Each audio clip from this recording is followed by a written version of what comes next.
Welcome to the podcast that's been named one of the best in marketing research. Research Business Daily Report. The industry's only daily research video blog is made possible by our exclusive community at the crowdfunding platform patreon.com/RBDR. I'm Bob Lederer, for more than 25 years, the respected voice in market research. Another welcome to our new series, Market Research in the COVID-19 Era. This is RBDR episode number 4. Today, Matt Seltzer, president of S2 Research, which specializes in consulting for marketers, discusses how marketers who are being forced by the coronavirus climate and government dictates to extend extra consumer services could obviously face the prospect of having to continue them long after the virus is finally brought under control. Matt? So it's a weird time in the world right now, and like I said, I live in Las Vegas, and out here in Nevada, last week we've shut down. The whole state is shut down, and our Governor Steve Sisolak, made a really interesting quote when he made that announcement. He said, "Find a way to service your customers through delivery, drive-through, curbside pickup, or front door pickup, or close your doors." So that's obviously a very timely statement for what's going on in the world right now with coronavirus. But as a marketer, I found that interesting because I've heard that statement before. I've heard it many, many times as the keynote presentation of many marketing presentations in the past. And in fact, if you just add the words online to that quote, through delivery, drive-through, online, or curbside pickup, I mean, that's the future of marketing right now. And we've been talking about this for the better part of a decade. It's the reason that Amazon is such a big player in the retail space compared to Sears and JCPenney's and all those competitors that are struggling right now. It's the reason that food delivery applications and third-party food delivery is so hot right now. It's even the reason that Airbnb and Uber and Lyft have taken market share from the hotels and from the taxi industries. It's because we live in a world that consumers want things on demand. They want to be able to access them online, and arguably they want to be able to take advantage of some of these services in their pajamas. Now, that may seem like an overstatement, but again, it's the reality. The data's been there for years pushing that, and now we have a time where marketers no longer have a choice. This is what has to happen, or as Governor Sisolak said, close your doors. So the question I have for so many businesses right now and so many marketers, and this is just something to think about, is why is this such a challenge? In the last few weeks, I've seen businesses close or try to transition themselves to delivery, online, curbside, and they've never done this before.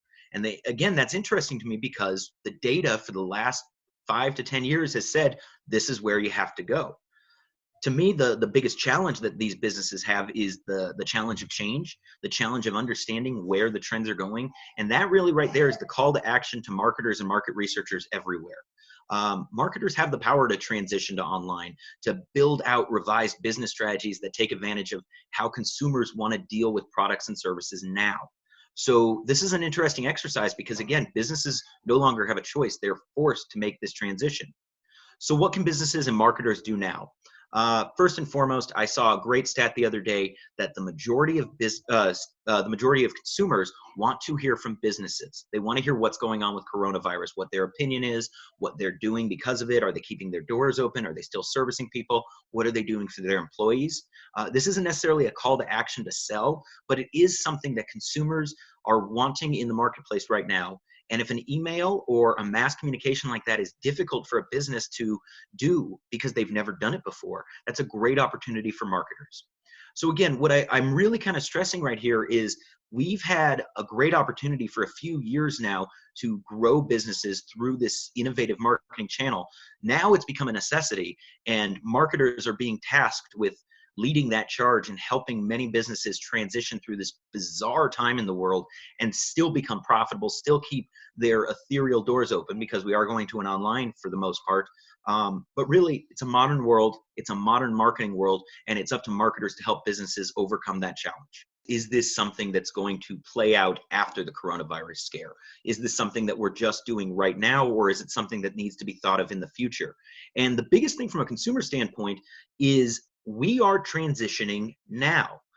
There's a lot of brands taking advantage of this online digital opportunity. Zoom is a great example. So many businesses and so many schoolrooms and so many friends and family have just adopted this platform to transition to an online communication. Zoom is building up brand affinity during this absolutely bizarre time by offering a way to maintain normalcy. We as consumers are adjusting to that in this period. And in 6 months, in 3 months, when we've moved on, we aren't going to have moved on as much as people think. It's not going to be like we're immediately going back to 3 months ago. We will adapt. That brand affinity for a program like Zoom may have us start questioning how many of our meetings need to be in person, or how many of our our performances even need to be in person. A great example of that is Dropkick Murphys. They're an Irish punk band. And St. Patrick's Day last week, they performed a live concert on Facebook Live.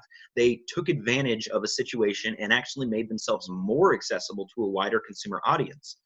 The other thing that marketers need to keep in mind is we really don't know if this is a one and done thing. This could be something that happens again in the future. More importantly, it's something that people are going to be concerned about happening in the future. Having those backup plans in our minds, knowing that if our office may close for a month, but we can transition to Zoom, we know that from experience. That's that brand affinity playing out again. Our thanks to Matt. And as we've noted in the last few days, RBDR is transforming these reports into an even more focused, relevant, and hopefully valuable information resource. To fulfill that mission, we want and need your unique perspective about research in this COVID-19 era. Please share your point of views and allow us to work with you to shape one of them or more for your appearance on RBDR. We're hoping to hear from any researcher within reach, inside a client, or an executive working at any level employed at an agency, supplier, or an association. And to get the ball rolling, it's simply a matter of emailing me at rflbob@gmail.com. That's your Research Business Daily Report, made possible by the exclusive community at the crowdfunding platform patreon.com/RBDR. Thousands of research executives have become RBDR viewers, and logic tells us that the average 5-minute long video that we present on RBDR is perceived by those executives as time well spent. And those executives demonstrate their valuation of RBDR by forwarding select reports both internally and externally, which, if you think about it, is one of the most unique ways to reach out to either of those groups. We suggest you try it because from experience we know whomever you send it to will thank you. Please visit patreon.com/RBDR and become a patron yourself. We would appreciate it and you will benefit from it. Have a great research day, and we'll see you back here with us here tomorrow.